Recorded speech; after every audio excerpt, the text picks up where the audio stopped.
Começa agora. Plantão do Evangelho no Lar. Viralizando o amor e a solidariedade.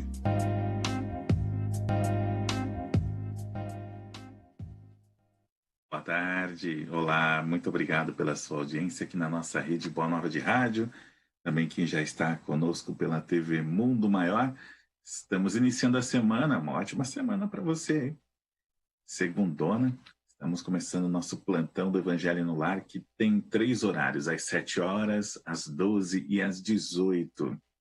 E hoje, para conversarmos, darmos o Evangelho desta segunda-feira, convidei mais uma vez o querido amigo, que é advogado, é palestrante, dirigente da Casa do Jô. A Casa do Jô tem feito trabalhos lindos. Silvio Lemos. Tudo bem, Silvião? Alexandre Anselmo, tudo bem, graças a Deus. É uma alegria muito grande estar aqui novamente nesse momento, que é um momento muito importante, e eu fico muito feliz de receber esse convite, muito grato à oportunidade. Valeu. Vamos lá. Para iniciar aquela prece, pode ser? Pode ser. Nesse instante sagrado, procuramos mentalizar a figura meiga e amorosa do Cristo, rogando a Jesus possa abençoar todos os corações que se encontram interligados nesse momento, a fim de que possamos aproveitar as lições que nos serão oferecidas no dia de hoje. Que possamos nos sentir protegidos e, na presença de Jesus, experimentar a paz de Deus, que este mundo tão conturbado não nos pode oferecer, mas que desejamos. Possa ela permanecer conosco neste nosso encontro e por todos os dias de nossa vida. Que assim seja. Que assim seja, é assim que nós iniciamos o nosso plantão. Você, ouvinte e telespectador, pode participar conosco através do telefone do ouvinte, que é o 0800 979 5011. 0800 979 5011 e também o 2457 5011. E mandar mensagem pelo WhatsApp 99643 3827. E estamos pelo Facebook da TV Mundo Maior, pela TV Mundo Maior aqui na rádio, e também nós estamos na Parabólica, no aplicativo, site, como você desejar, você ouve a gente, né? E o nosso tema está aí para quem está assistindo, que é o Bem-aventurados aqueles que têm os olhos fechados, está no capítulo 8, item 20, né? Hoje nós vamos falar dos olhos fechados. Também sabemos que Francisco de Assis deve estar por aí, ouve cachorrinho latindo, até porque o Silvio você entra na casa do Silvio, tem Francisco de Assis reinando, então eles estão presentes. E vamos lá, bem-aventurados aqueles que têm os olhos fechados. Meus bons amigos, por que minha vez chamado? É para me fazer impor as mãos sobre a pobre sofredora que está aqui e a cure? Ah, que sofrimento com Deus! Ela perdeu a vista e as trevas se fizeram para ela. Pobre criança, que ore e espere. Não sei fazer milagres, sem a vontade do bom Deus.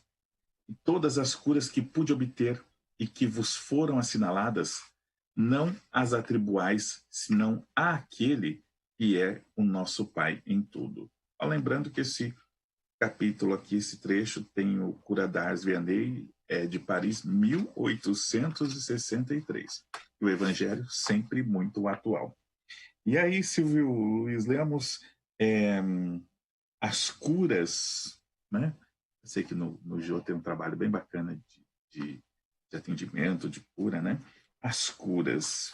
Como que né, no Evangelho nos traz, sempre lembrando essa questão de, eu sempre falo, né, vós sois deuses, né, a sua fé te curou, mas sempre traz nos trechos do Evangelho aquele pedido, né, ainda que é sabido que nós podemos ser agentes dessa cura, ele sempre nos traz que as pessoas estão recorrendo ao Pai, a Jesus, aos, né, os espíritos para que os auxiliem na cura. Nós temos pouca fé. Se você entender fé como confiança na nossa capacidade de lidar com os desafios da vida,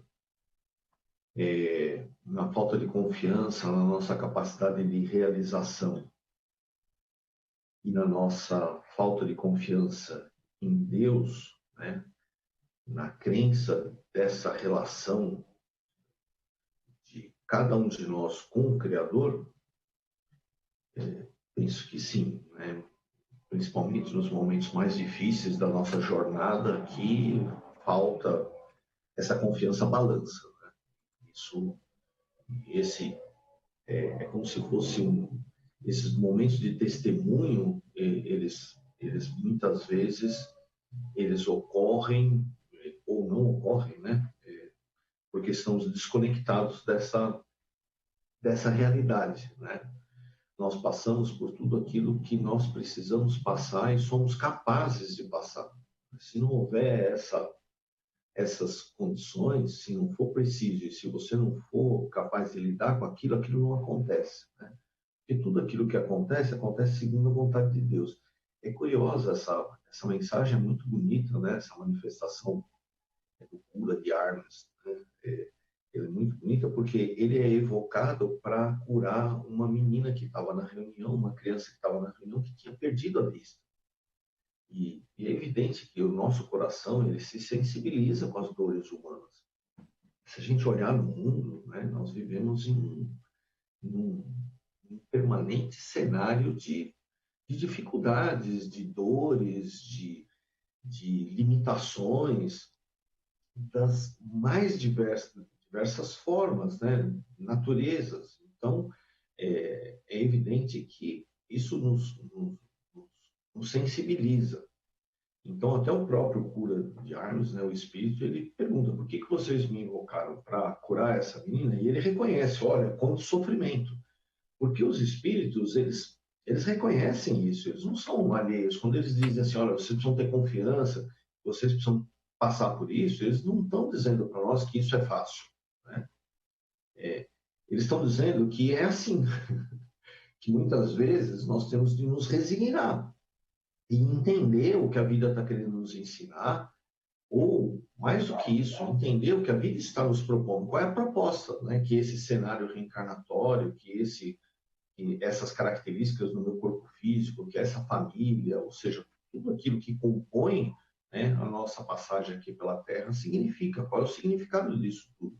E nós precisamos reconhecer que nós estamos onde nós deveríamos estar, passando por aquilo que nós precisamos passar. O Fernando Pessoa diz, né, gosto de acreditar que tudo está certo e que tudo é perfeito, porque mesmo se eu não gostasse, tudo estaria certo e tudo seria perfeito. Não há não há assim uma consulta à nossa vontade. A vida não atende à nossa vontade, atende à nossa necessidade. Mas isso não torna a nossa vida mais fácil. A única coisa que não a torna ruim. Toda a vida vale a pena. Toda forma de vida vale a pena, tem um significado, tem uma razão, como tudo aquilo que a compõe, ou seja, tudo aquilo que acontece. Então, o Cura de Armas, ele coloca uma questão que é muito importante. Olha, eu só posso fazer aquilo que Deus permite.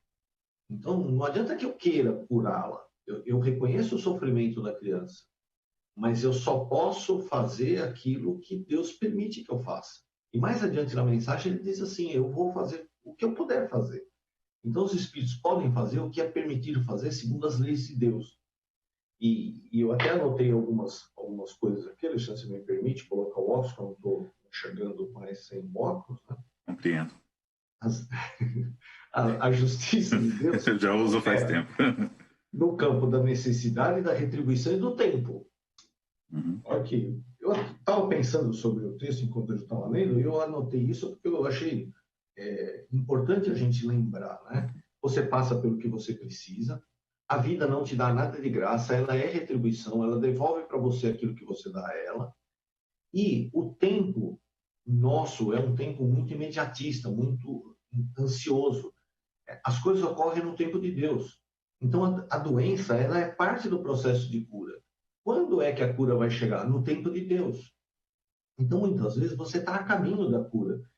A doença é apenas uma manifestação de um processo de cura necessário para que você, de fato, consiga alcançar a cura, inclusive do corpo físico, e muitas vezes serve como um meio de expurgo de alguns desequilíbrios, porque toda doença ela tem origem no espírito, né? Somos nós que ficamos doentes, somos nós que causamos a necessidade da doença. Isso sem falar que muitas das vezes a doença, os limites, eles vêm como maneira de nos proteger nessa existência e nos fazer concentrar nas nossas responsabilidades, nos deveres que nós assumimos, nas tarefas que nós temos de abraçar, ou mesmo nos proteger. Eu me lembro de ter conhecido um rapaz que vivia lá no Hospital do Fogo Selvagem e que o Chico dizia, olha, é reencarnação do Mussolini. O Chico falava isso, a dona Aparecida contava para a gente.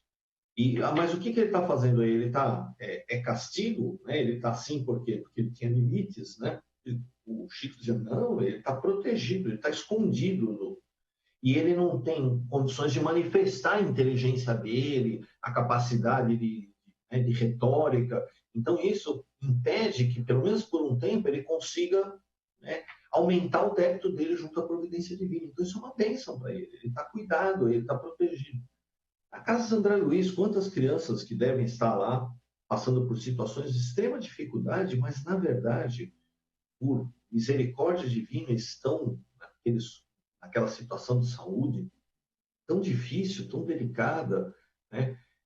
Para que eles possam, de alguma maneira, né, passar por um processo que vai fazer bem a eles, no tempo de Deus, mais adiante. A gente não consegue enxergar agora, pode enxergar mais adiante. Só para encerrar essa primeira parte, eu não queria deixar de fazer essa referência ao Chico, que na véspera do Natal, uma semana antes do Natal do ano de 1974, ele esteve na penitenciária do Estado. E ele foi na penitenciária do Estado. Os reeducandos, metade dos reeducandos foram para o cinema só cabia metade da população que estava carcerária, que estava cumprindo pena lá na penitenciária. Era um cinema grande, isso eram uns 400 reeducandos. E ele respondeu perguntas dos reeducandos. Foi lido o Evangelho, foi feita uma prece, lido o Evangelho, feito um comentário breve, e depois o Chico propôs que os reeducandos fizessem perguntas para eles. E ele foi respondendo, tipo pinga-fogo. E quem testemunhou, quem esteve presente nessa reunião, disse que foi algo extraordinário, não podia ser diferente.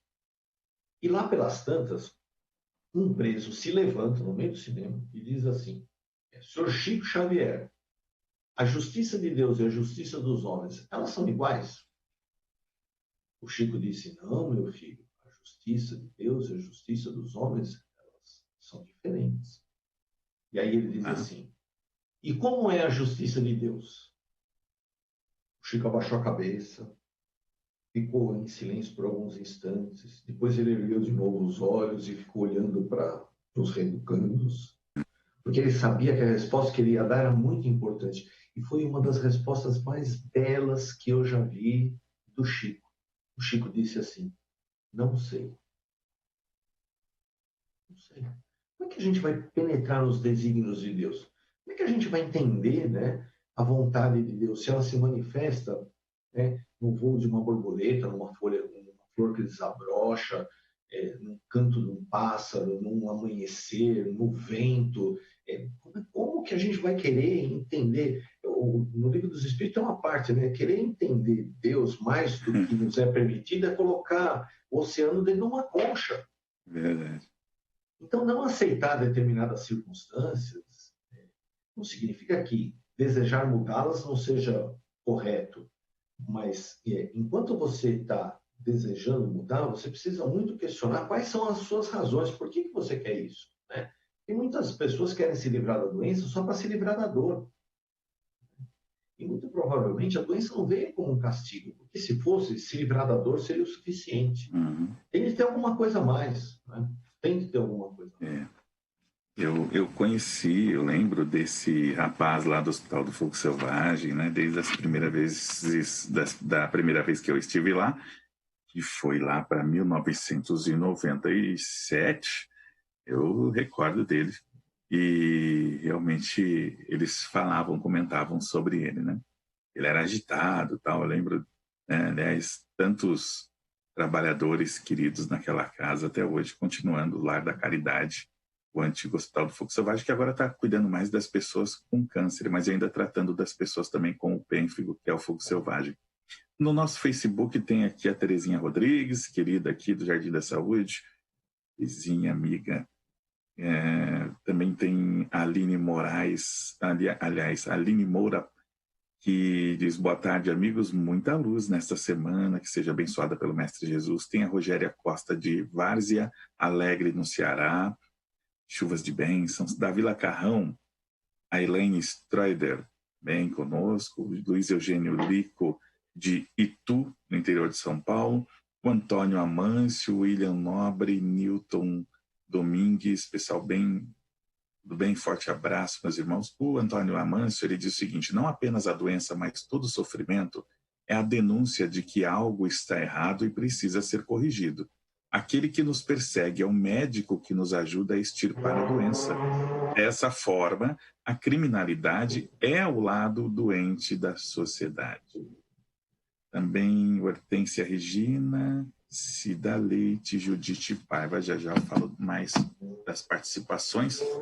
Continuando aqui, os bem-aventurados aqueles que têm os olhos fechados, do Evangelho segundo o Espiritismo. Em vossas aflições, portanto, olhai sempre o céu e dizei do fundo do vosso coração: meu Pai, curai-me, mas fazei que minha alma doente seja curada antes das enfermidades do meu corpo, que minha carne seja castigada, se preciso for, para que minha alma se leve até vós com a brancura que tinha quando a criastes. Depois desta prece, meus bons amigos, que o bom Deus ouvirá sempre, a força e a coragem vos serão dadas, e talvez também essa cura que não tereis pedido, senão timidamente, como recompensa da vossa abnegação. Acho interessante, Silvio, até essa questão quando fala assim, na brancura que tinha antes, né, que aqui relata o que vamos trazer mais daquela pureza, até pela, né, do início da existência, da reencarnação, e essa parte do depois da prece, né, aqui, a força e a coragem vos serão dadas. Talvez também a cura. Talvez também a cura. Porque você não tem... Eu não sei se você conhece a história do rapaz que sonhou com Deus, né? Porque ele tinha uma dúvida existencial. Ele não sabia o que fazer, o que ele tinha de fazer na vida, né? Então ele ficava se questionando assim: o que eu tenho de fazer, né? Qual que é o que me trouxe até aqui? E ele sonha com Deus. E quando ele sonha com Deus, Deus diz assim para ele: empurra a pedra. Ele acordou com aquela coisa estranha: empurra a pedra, quer dizer, eu vim aqui para empurrar pedra. E quando ele sai de casa, ele abre a porta da frente, tinha uma pedra enorme na frente da porta da casa dele. Meu Deus do céu, era Deus de verdade. Bom, agora eu já sei o que eu tenho que fazer, né? Vou empurrar a pedra. Então ele pegou as duas mãos e começou a empurrar a pedra. Mas a pedra era enorme e ele ficou com dor nos braços, porque ele não estava acostumado com aquilo. Aí ele fez a hora do almoço, quando ele saiu à tarde, ele falou: tomara que a pedra não esteja lá. E quando ele abre a porta, a pedra estava lá. Ele empurra a pedra a tarde toda, volta para casa, dorme, descansa. No dia seguinte, uma esperança danada que a pedra não estivesse lá, e ele abre a porta, a pedra está lá, e ele foi empurrando a pedra meses, anos da vida dele, porque Deus tinha pedido isso para ele. E todos os dias ele empurrava. Inventou, inclusive, o final de semana, sábado e domingo, que ele não empurrava a pedra, mas de segunda a sexta ele empurrava a pedra do jeito que Deus tinha pedido para ele. Só que ele percebeu que a pedra não saía do lugar. A pedra não saía do lugar, ele não conseguia tirar a pedra do lugar. E ele começou a ficar frustrado com isso. E ele até pensou em desanimar, mas ele lembrava da voz de Deus, empurra a pedra. E a vida toda dele ele empurra a pedra e a pedra não saiu 1 milímetro do lugar. Bom, ele morre. Quando ele morre, eu quero falar com Deus, né? Eu quero pedir desculpa, porque eu fui incompetente, não consegui tirar a pedra do lugar. Eu me esforcei a vida inteira, mas a pedra não saiu do lugar. Aí ele se encontra com Deus e fala, Senhor, não serviu para nada, né? Porque eu fiquei a vida inteira, acho que vou ter que voltar para empurrar a pedra de novo até tirá-la do lugar. Aí Deus disse, não, o objetivo não era tirar ela do lugar. Ele fez aparecer um espelho na frente do rapaz. O rapaz que era fraquinho, quando ele começou a empurrar a pedra, estava com os braços musculosos, estava forte, estava... A ideia de empurrar a pedra era te transformar, era te fortalecer, não era tirar a pedra do lugar. Então, você não sabe se a doença não é algo que vai te trabalhar no campo da paciência, da fé, da coragem, não vai dar oportunidade para as pessoas que estão em torno de você para desenvolver compaixão, né? Solidariedade, renúncia. Quantas vezes a gente vê isso no círculo familiar? Vem um espírito que muitas vezes pode vir com uma missão, não é uma expiação, para dar oportunidade para aquela família possa se mobilizar em torno da dificuldade de um membro da família. E aí a renúncia, a paciência, a sacrifício, para ensinar as pessoas a se sacrificarem, a valorizar a saúde. Então é a coisa do Chico, né? É tão complexo isso de como é que funciona esse mecanismo de justiça, porque alguns são sãos e outros, né, são doentes. Não sei. Sim, mas ao mesmo tempo eu não posso ficar questionando, né? Eu posso desejar me livrar. Não é o sofrimento que vai me levar para o céu. Isso é um discurso católico, né? Não, mas é a força, a coragem, o trabalho que eu realizo no campo do sofrimento, que é a minha vida. A vida é o palco, né? É a bênção de Deus, é o palco onde o espírito ele se desenvolve, é a oportunidade de desenvolvimento. O Ave Cristo tem uma mensagem do Emmanuel que ele diz assim: o estágio de consciência que nós nos encontramos, espíritos vinculados à Terra, a dor é a alavanca do processo de desenvolvimento espiritual, né? Então, a dor, ela sempre vem como uma alavanca do... E como dizia Paulo de Tarso, nós temos de agradecer, porque é uma prova que Deus confia em nós. Se na justiça de Deus nós só passamos pelo que nós precisamos passar, imagine alguém que vem, uma criança privada da visão. Quanta força que Deus reconhece naquele espírito. E muitas vezes, né, nós que não temos um corpo saudável, estamos simplesmente, né, adiando, postergando, por misericórdia divina, contas que nós temos de ajustar, processos pelos quais nós temos de passar, porque hoje, se nós tivéssemos de enfrentar uma dificuldade desse tamanho, nós iríamos entrar em desespero. Então, nós temos a oportunidade de fortalecer a nossa fé e nos preparar para essas tarefas. Também um abraço aqui para... Estou bem empolgado, né? Tá ótimo. Tá bem, tá indo muito bem. Eu sei dessa espiritualidade, essa ligação. Vamos em frente. Davidson, Anne, Maria Beatriz Cordeiro, tudo pelo Face. Simone Vera Castilho, Isabel Guardiano, Ângela Freitas, Mercedes Cabral, também a Giane Dantas, aqui falando das preces, as pessoas que estão internadas, né, no hospital, questão do Covid, tantas famílias aí que estão passando por esse desafio, né? Eu conheço vários, eu conheço inclusive familiares do terceiro caso que aconteceu em São Paulo, lá no início. Então, assim, realmente é muito delicada a situação que estamos vivendo, mas tenho fé e certeza que vamos passar. Em confiança, né, Alexandre? Eu acho que nesse momento até queria deixar uma mensagem, porque nós estamos passando por um momento muito difícil, muito delicado, que é um momento que momentos parecidos com esses, e até mais delicados do que esse, que geraram muito mais sofrimento do que esse, já aconteceram na história da humanidade, né? Só que hoje nós temos a bênção da medicina, né, dos hospitais, da ciência e inclusive da solidariedade das pessoas. Nós precisamos perceber isso. Existe um movimento dentro da sociedade É lógico que a gente vê também parte da sociedade com um comportamento equivocado, um comportamento negacionista, mas ainda assim nós percebemos que a maioria tem consciência e se sensibiliza pela dor do outro, né? Nós estamos juntos, nós estamos acompanhando os dramas familiares, rezando, né? Grupos de oração estão sendo formados nas igrejas, nos templos evangélicos, nas casas espíritas. Nós temos um grupo da Casa do Jô que tem hoje 95, 96 pessoas rezando 2 vezes por dia, fazendo vibrações 2 vezes por dia. E tem mais de 450 nomes na nossa lista de pedidos de vibração, né?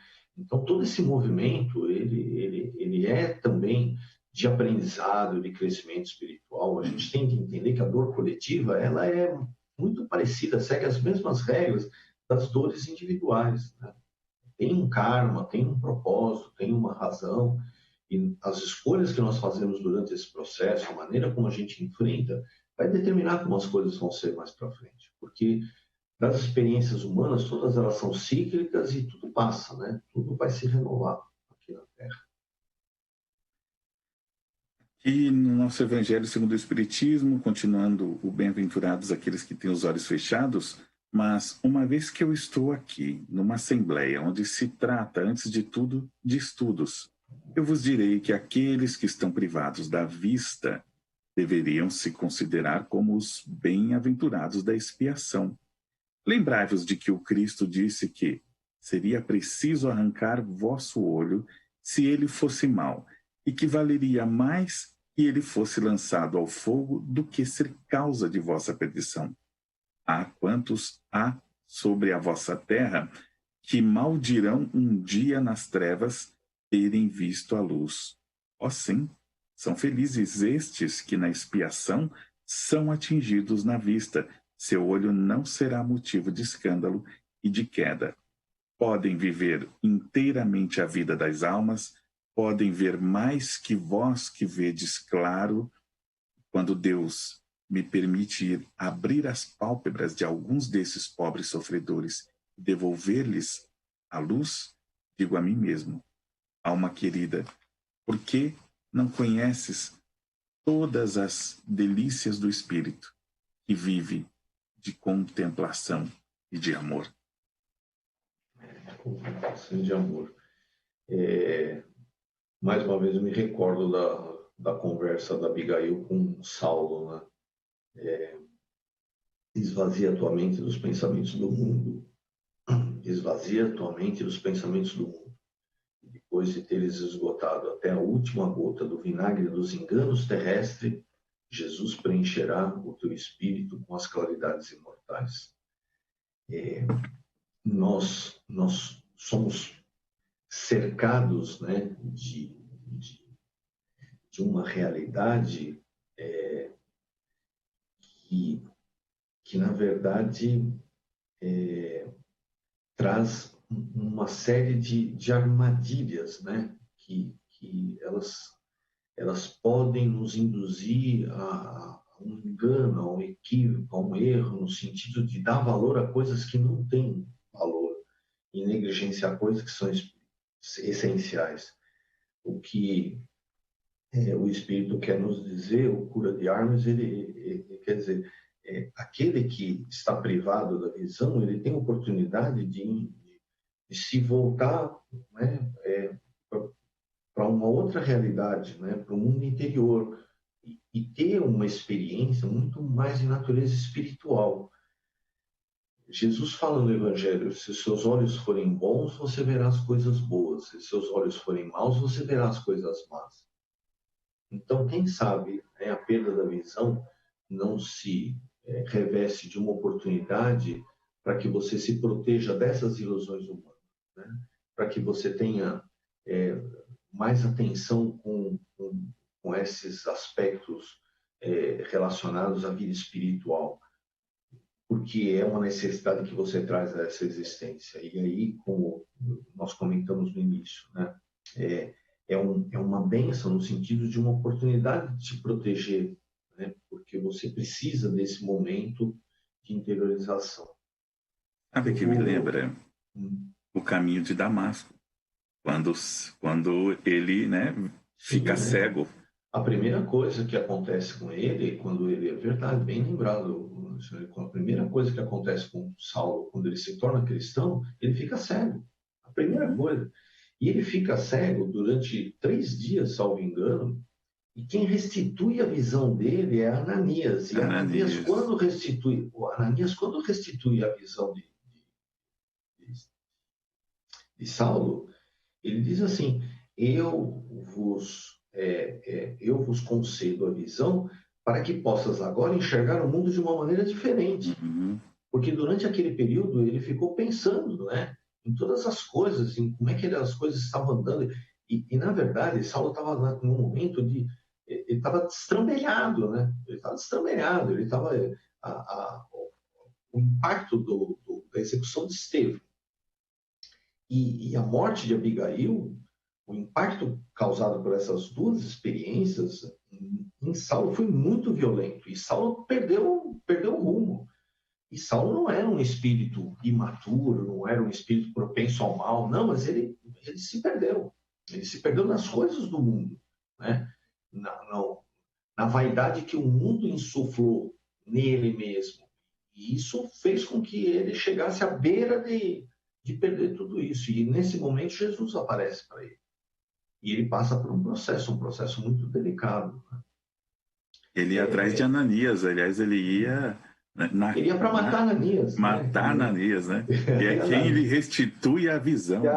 Mas tem um outro episódio que é o seguinte: o Paulo, né, ele é executado no cemitério lá da Via Ápia, em Roma, no meio da noite, na madrugada, e ele é decapitado, né, ao golpe de espada. E o Carrasco, quando ele vai dar o golpe, o Carrasco diz assim, fica com receio, porque todos eles tinham muito medo de Paulo, porque Paulo era muito corajoso, e Paulo diz assim: não sinta pena de mim, porque depois de executar a ordem infame que te deram, eu irei ao encontro do Cristo, enquanto você irá retornar ao convívio daquele que te deu essa ordem. Você vai voltar lá a cumprir a ordem do mundo. E eu vou encontrar com Jesus. Você está com pena de mim só porque eu vou morrer e você vai viver? Na minha morte tem, né? Na minha morte tem grandeza, tem coragem, tem sentido, né? Tem amor. E na sua vida, não. Então, mais vale você perder os olhos, né? E se manter assim, né? Diante da vida com coragem, com força, do que você ter a visão e ver o tempo passar sem realizar nada e sem aprender nada, deixando as coisas acontecerem sem poder aproveitar nenhuma delas. Né? E ele, quando acorda no mundo espiritual, Paulo, ele está cego de novo. Ele está cego mais uma vez. E aí ele ouve, né, como se ele conseguiu ouvir o burburinho das pessoas, ele está encostado em uma árvore, ele não sente mais a dor do golpe, que ele sentiu em um primeiro momento, mas ele não sentia mais, e ele se sentia fortalecido, porque ele estava muito doente quando foi executado. E ele percebe alguém se aproximando. E aí ele ouve novamente: eu, como outrora, venho para te restituir a visão, para que você possa agora enxergar as claridades do céu. E aí ele reconhece a voz de Ananias. Ananias novamente restitui a visão dele para que ele possa enxergar. E aí ele se depara com uma assembleia de espíritos que tinham ido recebê-lo. E um pouco depois, alguns instantes depois, vem Jesus na companhia de Estevão e Abigail para poder recebê-lo. Né? De uma beleza extraordinária. Né? Essa foi uma cegueira incrível, realmente, para quem leu, né? Saulo, Saulo, por que me persegues? É uma passagem incrível, realmente. É uma cegueira que o transformou num grande homem, né? E no mais, iniciou um processo. Foi a transformação dele justamente aí. Exatamente, iniciou o processo de transformação, né? Porque muitas vezes a doença é isso, é um chacoalhão.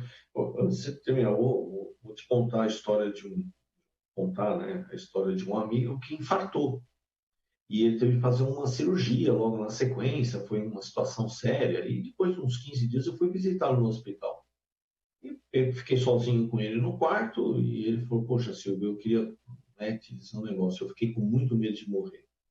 Quando eu estava indo socorrido, indo para o hospital, eu pensei nas minhas filhas, na minha esposa, pensei que eu não estava sendo um bom marido para elas e que agora eu ia embora, e eu quis muito viver. E agora, eu conversei com o médico, vou parar de fumar, vou parar de beber, não vou trabalhar tanto, eu quero ser um marido melhor para minha esposa, eu quero estar mais presente com os meus filhos. Aí eu falei para ele, poxa, você devia ter infartado antes, né? Você devia ter infartado. Aliás, eu vou rezar para você infartar todo mês, porque assim você não esquece, né, da lição que esse infarto pode te dar. É uma beleza, ela te provoca novas exposições. Né? Então ela te tira do lugar, ela te tira da zona de conforto, é como se fosse uma pedrada que você recebe da vida, para falar, ei, o que você está fazendo da sua vida? Né? O que você está fazendo no tempo que Deus te concedeu? De todos os recursos que ele te disponibilizou. É assim que tem de ser. Um abraço aqui para Ana de Almeida Miranda, de São Mateus, na leste de São Paulo. Boa tarde, maravilhoso estar com vocês no Evangelho no Lar. Também tem Luiz de Santo André, abraço a todos. O tema é muito importante para todos nós, aprendendo para ter essa vivência. Também, continuando aqui, tu não pedirias para ver imagens menos puras e menos suaves do que aquelas que te é dado entrever em tua cegueira. Ó sim, bem-aventurado o cego que quer viver com Deus. Mais feliz que vós que estáis aqui. Ele sente a felicidade, toca, vê as almas e pode se lançar com elas nas esferas espirituais que os próprios predestinados da vossa terra não veem. O olho aberto está sempre pronto para fazer a alma falir. O olho fechado, ao contrário, está sempre pronto a fazê-la alçar para Deus. Crede-me bem, meus bons e caros amigos, a cegueira dos olhos é frequentemente a verdadeira luz do coração, enquanto que a vista é frequentemente o anjo tenebroso que conduz à morte. É o que a gente estava falando.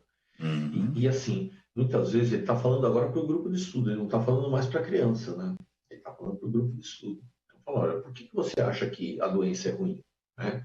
Por que você não consegue compreender que a doença, muitas vezes, ela se reveste, muitas vezes, todas as vezes, ela atende, né, leis que são perfeitas, porque não cai uma folha de uma árvore se não for a vontade de Deus. Então, é o Eurípides Barçanufo, né? Nós espíritas não podemos engrossar as fileiras do desalento. Nós temos o dever inadiável de influir coragem, bom ânimo, esperança e fé. Então, esse é o sentido das orientações, da nossa visão de vida, inclusive dos acontecimentos. Nós temos de incluir as pessoas, né? Dizer para as pessoas, olha, se lamentar, reclamar, ter pena das pessoas, né? Ter dó, né, das pessoas, sem entender que existe um porquê, uma razão. E que essas razões, todas elas, são alicerçadas no amor, não é castigo, sabe? Não é castigo. E não é simplesmente uma consequência de um mal de vidas passadas. Isso não é uma visão correta a respeito do sofrimento. O Chico conta uma história de uma moça que ele conheceu, ela tinha por volta dos 18 anos, ela era cuidada pela mãe. E ela tinha uma deformidade física muito grave, de maneira que o corpo não se desenvolveu, ela tinha um tamanho um pouquinho maior do que um bebê, tanto que ela dormia em um berço. E ela era totalmente deformada, braços, pernas, tronco, era uma situação muito difícil do ponto de vista físico. E o Chico sempre ia lá, aplicava a paz, fazia o evangelho e conversava com a mãe, dando forças para a mãe, e fazia isso sempre no quarto dela. O nome dela era Valéria. E um dia o Chico encasquetou, estava aplicando o passe e falou, Valéria, você está nesse corpo tão, né, tão doente, mas a gente não sabe se você é capaz de se manifestar, se você entende quando eu rezo, quando eu leio o evangelho. Fala alguma coisa, fala Jesus. E o corpo da Valéria começa a se agitar, a Valéria começa a se agitar no corpo, né, naquele corpo doente, e o Chico percebe que ela tinha entendido, né, ou não, mas... E ela, de repente, solta um som. É o primeiro som que ela tinha E o Chico, Jesus, Valéria, Jesus que nos ama, nosso grande amigo. Fala Jesus. Ela, Jesus. O Chico fica feliz, chora, chama a mãe, ela repete para a mãe. E ela se cansa, o Chico sai renovado daquela vida, ansioso para voltar no mês seguinte, que ele sempre voltava. Quando ele volta, a Valéria tinha desencarnado, a Valéria tinha morrido. A mãe está no portão para contar para o Chico. Sabia o quanto que o Chico gostava dela?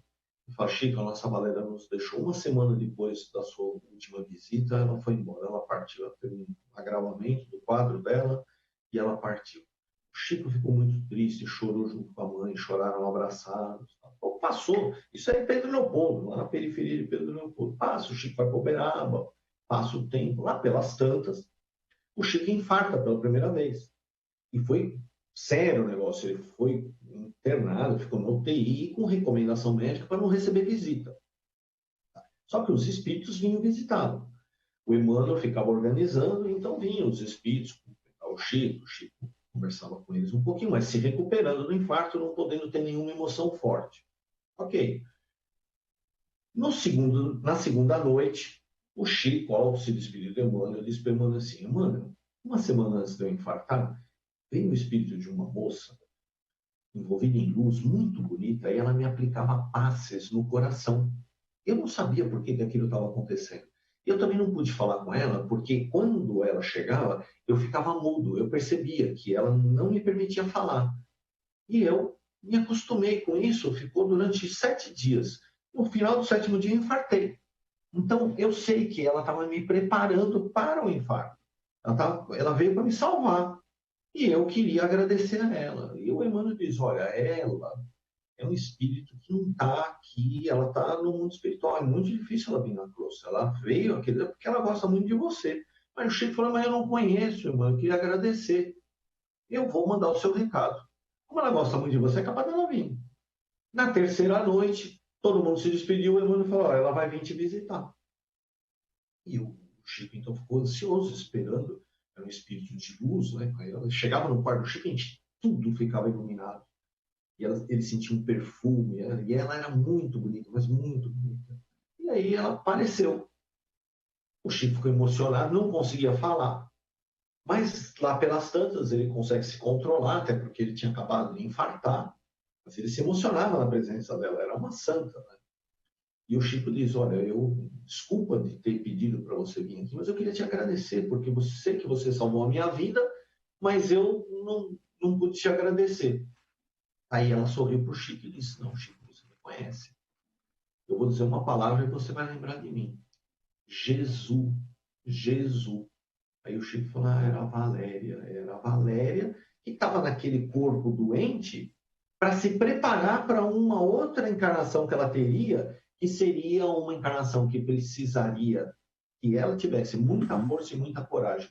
Por ter passado por aquela experiência, ela adquiriu a força e coragem necessária para poder dar conta da tarefa que ela ia assumir. Então não é todo mundo que está deformado numa cama que está pagando débitos do passado. Tem muito espírito de luz lá, ensinando para a gente a respeito de coragem.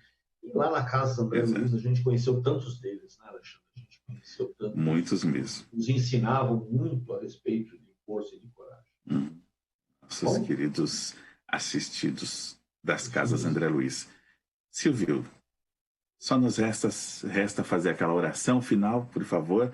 O nosso evangelho está encerrando e eu agradeço mais uma vez a sua participação. Muito obrigado. Eu que agradeço a todos. Amado Mestre Jesus, com nossos corações agradecidos, nós mais uma vez rogamos tuas bênçãos para que possamos manter-nos fiéis aos compromissos que nos trouxeram a esta existência. Dai-nos, Senhor, força e coragem para que possamos enfrentar os desafios e superar os obstáculos do caminho. Que o Teu Evangelho seja para cada um de nós um manual de conduta e que o esforço no campo do bem possa produzir frutos e estes benefícios possam ser suficientes para quitar nossos débitos do passado e auxiliar na construção de um mundo melhor. Rogamos, Senhor, que abençoe a todos os corações e que a Tua paz permaneça então conosco por todo sempre. Que assim seja.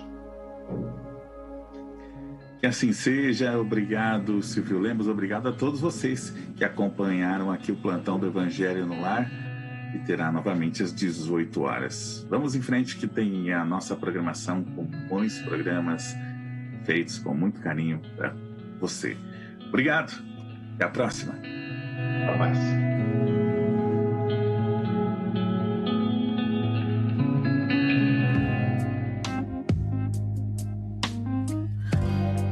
Você acompanhou Plantão do Evangelho no Lar.